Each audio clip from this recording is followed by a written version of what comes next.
दोस्तों, हर इंसान अपने जीवन में खुश होना चाहता है।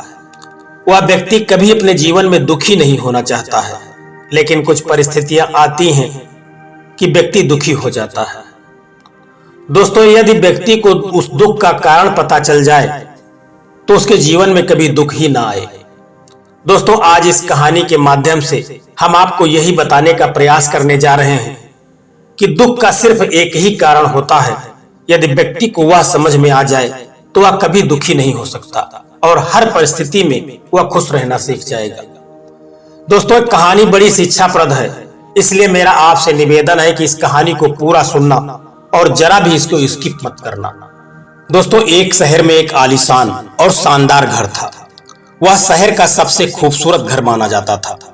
लोग उसे देखते तो तारीफ किए बिना नहीं रह पाते। एक बार घर का मालिक किसी काम से कुछ दिनों के लिए शहर से बाहर चला गया। कुछ दिनों के बाद जब वह वापस लौटा तो देखा कि उसके मकान से धुआं उठ रहा है। करीब जाने पर उसे घर से आग की लपटें उठती हुई दिखाई पड़ी। उसका खूबसूरत घर जल रहा था। वहां तमाशबीनों की भीड़ जमा थी जो उस घर के जलने में तमाशा देख रही थी। अपने खूबसूरत घर को अपनी ही आंखों के सामने जलता हुआ देख वह व्यक्ति चिंता में पड़ गया। उसे समझ नहीं आ रहा था कि अब वह क्या करे, कैसे अपने घर को जलने से बचाए। वह लोगों से मदद की गुहार करने लगा कि वह किसी भी तरह उसके घर को जलने से बचा ले। उसी समय उसका बड़ा बेटा वहां आया और बोला, पिताजी घबराइए मत, सब ठीक हो जाएगा। इस बात पर कुछ नाराज होता हुआ पिता बोला, कैसे न घबराऊं, मेरा इतना खूबसूरत घर जल रहा है और तुम कह रहे हो कि घबराओ मत। बेटे ने उत्तर दिया, पिताजी माफ कीजिएगा, एक बात मैं आपको अब तक नहीं बता पाया था। कुछ दिनों पहले मुझे इस घर के लिए एक बहुत बढ़िया खरीदार मिला था। उसने मेरे सामने मकान की कीमत की 3 गुना रकम का प्रस्ताव रखा। सौदा इतना अच्छा था कि मैं इनकार नहीं कर सका और मैंने आपको बिना बताए ही इस सौदे को तय कर लिया। यह सुनकर पिता की जान में जान आ गई। उसने राहत की सांस ली और आराम से यूं खड़ा हो गया जैसे सब कुछ ठीक हो गया हो। अब वह भी अन्य लोगों की तरह तमाशबीन बनकर उस घर को जलते हुए देखने लगा। तभी उसका दूसरा बेटा आया और बोला, पिताजी हमारा घर जल रहा है और आप हैं कि बड़े आराम से यहाँ खड़े होकर इसे जलता हुआ देख रहे हैं। आप क्यों कुछ नहीं करते हो? बेटा, चिंता की कोई बात नहीं है। तुम्हारे बड़े भाई ने ये घर बहुत अच्छे दाम पर बेच दिया है। अब ये हमारा नहीं रहा, इसलिए अब हमें कोई फर्क नहीं पड़ता, उस बाप ने कहा। पिताजी, भैया ने ये सौदा तो तय कर दिया था, लेकिन अब तक सौदा पक्का नहीं हुआ है। अभी हमें पैसे भी नहीं मिले हैं। अब बताइए, इस जलते हुए घर के लिए कौन पैसे देगा? यह सुनकर पिता फिर से चिंतित हो गया और सोचने लगा कि कैसे आग की लपटों पर काबू पाया जाए। वह फिर से पास खड़े हुए लोगों से मदद की गुहार करने लगा। तभी उसका तीसरा बेटा आया और बोला, पिताजी घबराने की सच में कोई बात नहीं है। मैं अभी उस आदमी से मिलकर आ रहा हूं जिससे बड़े भाई ने मकान का सौदा किया था।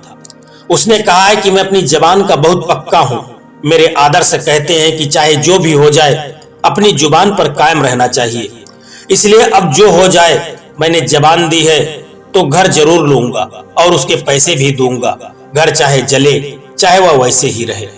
पिता फिर से चिंता मुक्त हो गया और घर को जलते हुए तमाशबीनों की तरह देखने लगा। दोस्तों मित्रों, एक ही परिस्थिति में व्यक्ति का व्यवहार भिन्न भिन्न हो सकता है और यह व्यवहार उसकी सोच के कारण होता है। उदाहरण के लिए जलते हुए घर के मालिक को ही लीजिए। घर तो वही था जो जल रहा था, लेकिन उसके मालिक की सोच में कई बार परिवर्तन आया और उस सोच के साथ उसका व्यवहार भी बदलता गया। असल में जब हम किसी चीज से जुड़ जाते हैं तो उसके छिन जाने पर या दूर हो जाने पर हमें दुख तो होता है, लेकिन यदि हम किसी चीज को खुद से अलग करके देखें तो एक अलग सी आजादी महसूस करते हैं और दुख हमें छूता तक नहीं। इसलिए दुखी होना और न होना पूर्णतः हमारी सोच पर और हमारी मानसिकता पर निर्भर करता है। सोच पर नियंत्रण रखकर या उसे सही दिशा देकर हम बहुत से दुखों और परेशानियों से न सिर्फ बच सकते हैं बल्कि जीवन में अपनी नई ऊंचाइयों को भी प्राप्त कर सकते हैं। दोस्तों, इस संसार में जो भी कार्य है वह सब विचारों के माध्यम से होता है। व्यक्ति के विचार ही व्यक्ति की भावनाओं को जन्म देते हैं। जिस तरह का विचार उठता है उसी तरह की शारीरिक में क्रिया पैदा हो जाती है और उसी तरह की शरीर की एक्टिविटीज भी हो जाती है। मकान वही था, मकान का मालिक वही था, लेकिन सिर्फ चंद बातों के कारण पहले जब वह उससे लगा हुआ था तब वह घर जब जल रहा था तो उसे दुख मिल रहा था, लेकिन जैसे ही उसने यह महसूस किया कि वह घर उसका नहीं है, बिक चुका है, उसे कोई परेशानी नहीं हुई और वह तमाशबीनों की तरह तमाशा देखने लगा। दोस्तों, जब तक हम दुख को पकड़ करके चलते हैं या किसी चीज से हम अधिक लगाव रखते हैं, तब तक उस विषय में यदि वो हमसे छिन जाता है, उसमें किसी प्रकार का नुकसान हो जाता है तो हमें बहुत दुख होता है। लेकिन जब हम उससे अलग हटते हैं और उससे हम अलग विचार करते हैं, हम अपना संबंध उससे समाप्त कर लेते हैं, तो वही चीज हमें दुख नहीं देती है। इसलिए यदि सुख और दुख दोनों में समान रहना है तो खुद को उन चीजों से अलग करके देखिए, फिर हर परिस्थिति में आप सुखी रहना सीख जाएंगे। दोस्तों, यह कहानी आपको कैसी लगी है एक कमेंट करके जरूर बताना, और वीडियो यदि आपको पसंद आया है तो वीडियो को एक लाइक करके और चैनल को सब्सक्राइब करने की भी कृपा कर देना। जय श्री कृष्णा, राधे राधे।